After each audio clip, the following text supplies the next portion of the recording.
Is multivitamin a scam? Have you ever stood in front of the pharmacy shelves, staring at those colorful bottles of multivitamins, and thought, do these even work? Or am I wasting my money? Well, you're not alone. Let's find out the truth.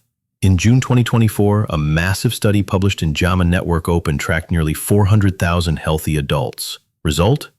No difference in life expectancy, cancer, or heart disease between those who took daily multivitamins and those who didn't. New research from January 2024, the Cosmos trial, showed that adults over 60 who took a daily multivitamin had slower cognitive aging.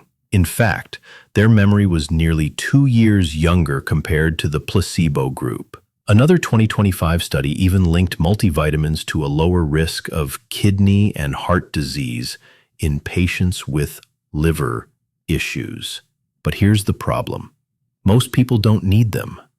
If your diet is balanced and you don't have a deficiency, multivitamins may offer zero benefit, and in some cases, even harm. Taking too much vitamin A, D, or iron can cause toxicity, and those cute gummy vitamins, often underdosed and mostly sugar. So, is it a scam? No, not exactly. But for most healthy adults, it's overhyped. Marketing makes you feel like you need it. Science says you probably don't.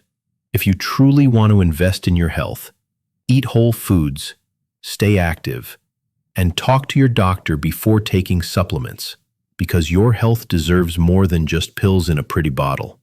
If this video helped clear up the confusion, give it a like, and subscribe for more no-nonsense pharmacy truths, straight from a pharmacist. See you next time. Stay smart, stay healthy.